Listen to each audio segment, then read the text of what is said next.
Datangnya dari Ridwan di Bekasi Ustadz. Semoga Habib dan seluruh keluarga besar Allah Fatarim selalu dalam ridho Allah dan ridwan Allah Subhanahu wa Amin taala. ya Amin ya rabbal rabbal alamin. alamin. Nah, Ustadz, pertanyaannya adalah apakah benar nama anak itu harus dihitung terlebih dahulu agar tidak mudah sakit dan tidak menjadi anak yang melawan terhadap orang tuanya, katanya Ustadz. Nama anak saya adalah Muhammad Arifin Ilham. Sama seperti almarhum Kiai Haji Arifin Ilham. Karena saya sangat mengagumi beliau dan berharap kelak anak saya menjadi orang yang soleh seperti beliau. Namun sudah hampir 4 bulan ini anak saya selalu sakit demam tinggi Ustaz. Dan batuk pilek hampir setiap 2 minggu jatuh sakit dan selalu pulang pergi ke rumah sakit untuk berobat. Kata mertua mungkin karena namanya terlalu berat. Apakah benar seperti itu ya Habib? Dan adakah amalan dan doa agar anak tidak mudah jatuh sakit ya Habib, dan mohon doanya agar anak saya segera diberi kesembuhan oleh Allah Subhanahu wa taala. Bicara tentang nama. Nama yang paling afdal itu Ma'ubid wa Mahumid. Nama yang ada kalimat kehambaan seperti Abdullah, Abdurrahman, Abdul Hamid, Abdul Rauf dan seterusnya. Atau Muhammad, Muhammad yang ada yang dipuji, Muhammad, Ahmad, Mahmud dan seterusnya. Atau nama ahli bait Nabi Muhammad, Ali, Hasan, Hussein kalau perempuan, Fatimah Zahra, Zainab, Ummi Kulthum, Ruqayyah. Atau sahabat-sahabat Nabi, Abu Bakar, Umar, Uthman, istri-istri Nabi, Aisyah, Hafsah dan seterusnya. Itulah nama-nama yang indah, yang berkah, karena di hari kiamat nanti kita akan dipanggil dengan nama kita masing-masing seperti di dunia.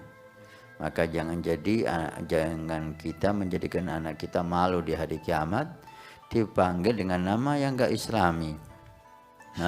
Apalagi meniru nama orang-orang kafir, mereka akan malu dan akan minta tanggung jawab kepada kita. Tentang sakitnya putra Anda dengan nama yaitu Muhammad Arifin Ilham, Masya Allah, nama yang sangat indah, ada Muhammadnya. Dan Arifin Ilham seorang da'i yang kita kenal, orang-orang saleh, nama yang sudah cukup bagus menurut saya, ya cukup bagus. Tentang sakitnya anak Anda, memang kita dengar dari orang-orang saleh ada nama itu yang berat. Maaf, seperti Habibana Taufik bin Abdul Qadir bin Hussein As-Saggaf, Ustaz yang dikenal dengan Ustaz Taufik. Beliau itu namanya dulu Abdul Rahim, kakaknya Abdul Rahman.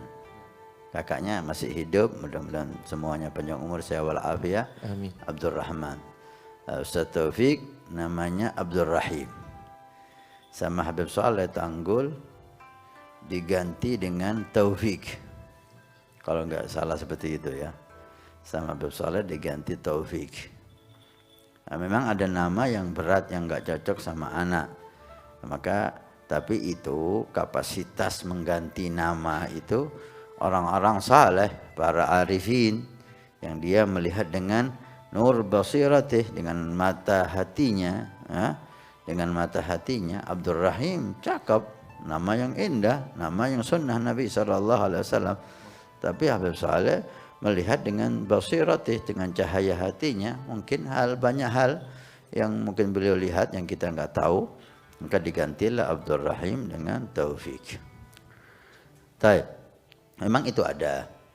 Tentang anak Anda namanya terlalu berat, saya enggak tahu. Itu orang kapasitasnya orang-orang saleh. Saya bukan kapasitas melihat hal itu. Tapi saya ingin melihat dari sisi medis ya, dari sisi kesehatan. Kita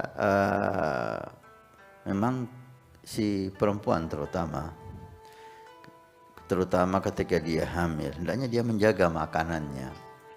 Jangan makan makanan yang mengandung kimia, mie instan, terus kemudian makanan yang ada bumbu-bumbu yang berbau seperti micin dan seterusnya itu, dan makanan minuman-minuman yang bersoda, ya, daging yang binatang yang penuh dengan badannya penuh dengan kimia. Auzubillah. Ini penyakit, dan itu pengaruhnya kepada anak kita. Kenapa dulu anak-anak dulu itu jarang sakit? Karena ibunya makanannya sehat, sehingga anak itu tumbuh dari makanan yang sehat. Nah, ketika lahir dan anak itu konsumsi ASI, si ibu harus juga lebih menjaga makannya. Minum minuman yang sehat, madu, susu kambing, kemudian habatus sauda, makan daging kambing, ya. Kalaupun ayam kampung, itu telur ayam kampung, jaga makanan-makanan yang sehat, sehingga ASI itu menjadi ASI yang sehat untuk si bayi. Nah, kalau ibunya makannya ngawur, maka jadi ASI-ASInya juga nggak sehat, diminum oleh anak-anaknya sakit. Jangan-jangan memasukkan obat ke bayi kecuali terpaksa. Jangan memasukkan obat ke bayi kecuali terpaksa, itu saran saya. Ketika anak kita punya anak, si dokter akan memberikan, rumah sakit itu akan menawarkan kepada kita banyak hal. Dan kalau saya menolak untuk tidak diberi apapun anak saya. Alhamdulillah anak-anak saya sehat semua, tanpa diberi apapun mulai dia bayi. Kita konsumsi ASI yang sehat, makanan ibunya dijaga, kemudian ada madu, dan seterusnya. Alhamdulillah. Tapi ketika si ibu nggak menjaga, kemudian ada masuk obat-obatan yang nggak jelas ke bayi yang baru lahir, itu akan otomatis akan pengaruh, ya. Walaupun kita nggak tahu tentang obat-obatan itu, tapi kita berhak sebagai orang tua menjaga, dan itu dihargai oleh rumah sakit. Mungkin dari sisi situ Anda perlu lihat, apakah ibu ketika mengandung bayi dan ketika melahirkan gimana mengkonsumsi makanan. Jangan melirik terlalu tentang namanya berat atau enggak berat. Itu kapasitas para aulia salihin dengan mata hatinya. Saya kira enggak semua orang, enggak semua ustadz bisa melihat hal itu dan merubah nama seseorang dengan semaunya sendiri. Seperti sekelas Habib Soleh Tanggul, nah memang itu kita hargai. Tapi saya lebih condong kepada lihat dari segi makanan Anda. Apakah yang Anda makan makanan yang sehat atau tidak?